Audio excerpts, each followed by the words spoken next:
Hi everyone, I'm with a group with Graham, Billy, and Jared, and we're here to discuss an organizational behavior problem. And so we wanted to talk with Graham today because he's been part of Habitat for Humanity, and I think he's had a lot of time and experience working with them over the years while he's been here. And so I'm just going to turn over the floor to him. He's going to talk about Habitat and give some brief overview of like what problems he's seen while he's been working with them. Yeah, definitely. So I've been part of Habitat for Humanity since freshman year of high school. It's been a really good way to get back to the community. Habitat for Humanity constructs affordable housing for low-income families. And so there's different builds that happen on the weekends, weekdays, where students from Chapel Hill and other Orange County schools are able to go in and build houses in 4-hour shifts. And so Habitat for Humanity has few strengths. It's got really good brand recognition. A lot of people know about it. It has some task conflict with low relationship conflict, which is really good. It also just allows you to meet new people whenever you go there. But at the same time, there are a few weaknesses that Habitat has. In certain times of the year towards midterms or final seasons, there's a lot of kind of weaknesses with what's happening in regards to people showing up to builds. Not a lot of people show up to the builds or sign up for them. And at the same time, when people are at the builds, there seems to not be as much training that's going on to where some people can get injured or just different legal liabilities. All right, so now that we talked about Habitat for Humanity, what kind of problems they've been facing right now we're just going to give a brief overview and go more in depth into the problems and see why Habitat's facing issues with training people, and we're going to provide a recommendation at the end.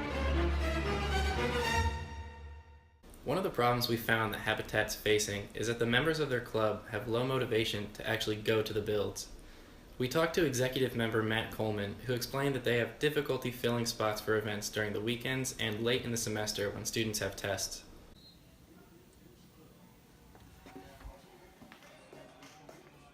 Hey, what's up? Hey, how's it going? Graham, have you signed up for the build for tomorrow for Habitat?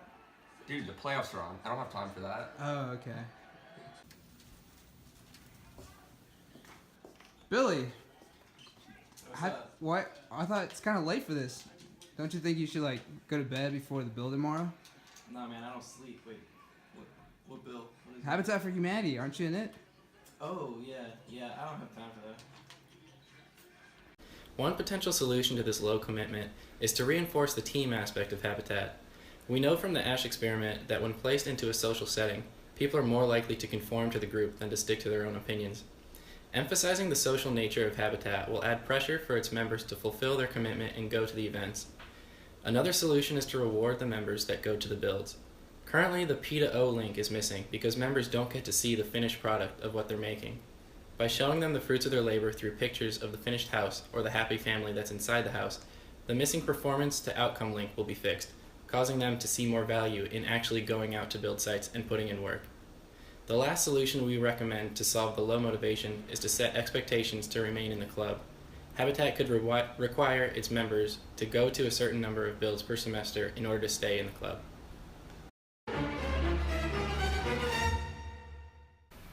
So the second main problem we've seen with Habitat for Humanity is that there's not properly training for different volunteers and individuals different individuals that come to build the houses.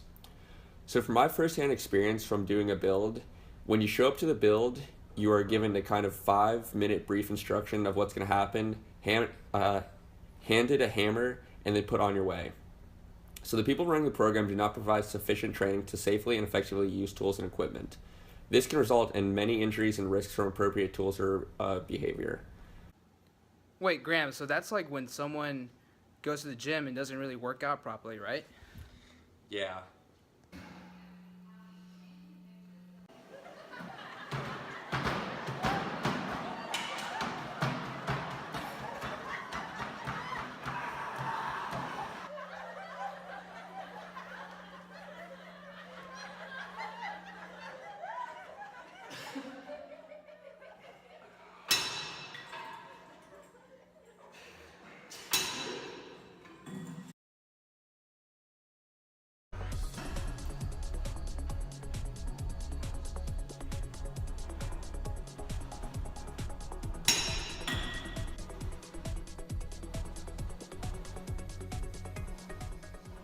One of the cases that this kind of relates to in class was the treadway tire case.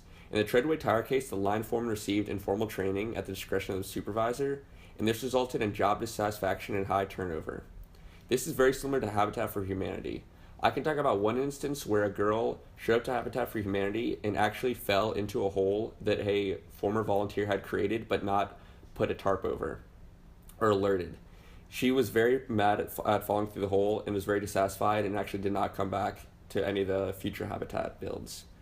So this change resistance that you're seeing from the different members and leaders of the different builds, you're seeing a lot of people that have been working since the morning, and when you show up for the 12 o'clock build, these people aren't going to want to spend an hour to train different employees and different volunteers that are coming. They're going to want to quickly get on their way to where your 4-hour shift that you're there is spent actually building rather than doing any training. So one of the main takeaways we had from the treadway tire case is that training is very important. So one potential solution we see for Habitat is that there's a 10 to 15 minute video the participants must watch before they do a build to ensure that they understand the risks and what's going to happen.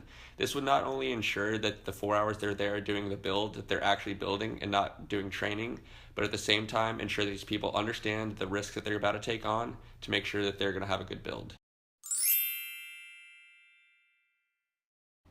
So today we covered two main problems that Habitat for Humanity is currently dealing with and provided some suggestions on how they can deal with them. Working with Habitat for Humanity this semester has allowed us to see how the concepts we have learned in class has a big role in how organizations work and function. Although Habitat for Humanity has some really good strengths, such as dealing with task conflict with low relationship conflict, great networking opportunity, and a great way to give back to the community, we hope the suggestions we provided will go a long way in helping them succeed in the future.